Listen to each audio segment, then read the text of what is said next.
हमारे सामने ये 6 इक्वेशन हैं, ये 1, ये 2, ये 3, 4, 5, 6।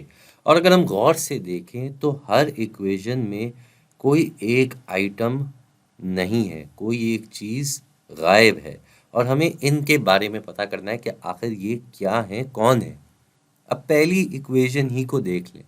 यहाँ 3 किसी एक अनजान नंबर के साथ ज़र्ब होकर 12 बन गया।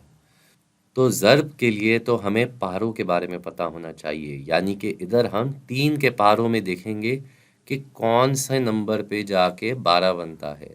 तो 3 के पारों में देखें तो पहला नंबर है 3, दूसरा है 6, तीसरा है 9, चौथा है 12 और ये रहा हमारा नंबर 12। तो ये चौथे नंबर पे आता है, यानी कि 3 को अगर 4 से ज़र्ब दिया जाए तो ये बन जाता है 12।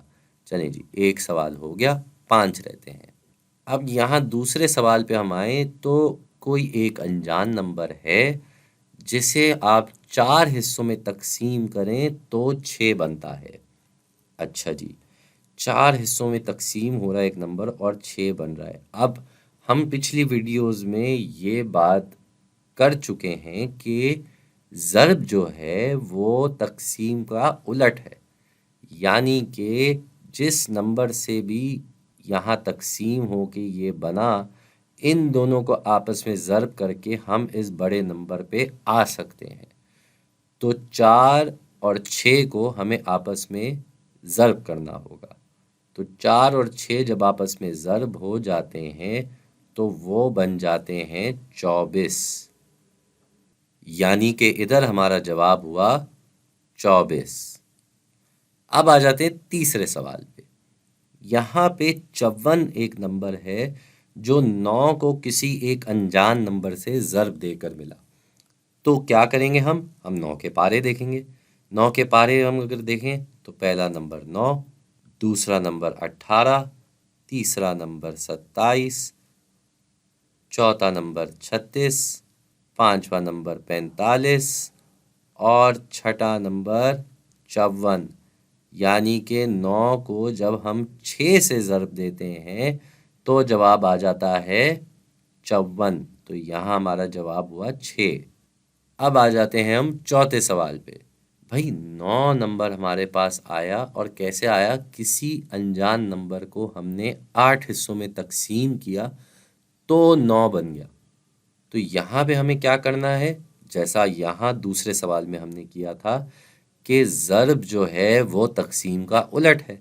तो ये जो भी बड़ा नंबर है ये कैसे आएगा? ये 8 और 9 को आपस में ज़र्ब देकर आएगा। अगर आपके पारे पक्के हैं तो आप ये फटाफट बता सकते हैं कि 8 को 9 से ज़र्ब देकर 72 बनता है। तो यहाँ हमारा जवाब हुआ 72। अब रह गए सिर्फ 2 सवाल। पांचवें सवाल में ये कहा जा रहा है कि 20 नंबर को 5 हिस्सों में तकसीम किया जाए तो ये अनजान नंबर आता है। तो इसके लिए हमें क्या करना होगा? हमें 5 के पारों में देखना होगा। 5 के पारों में पहला नंबर है 5, दूसरा है 10, फिर है 15 और फिर आ गया 20। अब 20 कौन से नंबर पे आया? ये 1, 2, 3, 4 चौथे नंबर पे, यानी कि 5 को 4 से ज़र्ब दिया जाए तो बनता है 20। यानी कि यहाँ हमारा जवाब हो जाएगा 4। क्यों? क्योंकि 20 को 5 हिस्सों में तकसीम करेंगे तो 4 आएगा।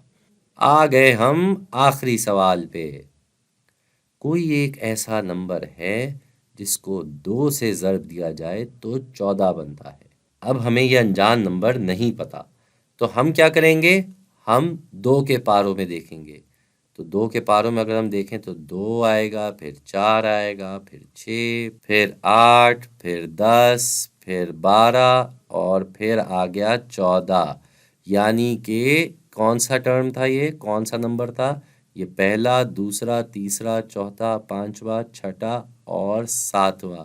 यानी कि 2 को हम 7 से ज़र्ब देंगे तो जवाब आ जाएगा 14। ये हो गए भाई आज के ये 6 सवाल। ये 1, ये 2, ये 3, ये 4, ये 5 और ये 6। امید کرتا ہوں کہ ان سوالوں کے ذریعے بھی تھوڑا بہت تقسیم اور ضرب کا رشتہ آپ کو مزید سمجھ آ گیا ہوگا۔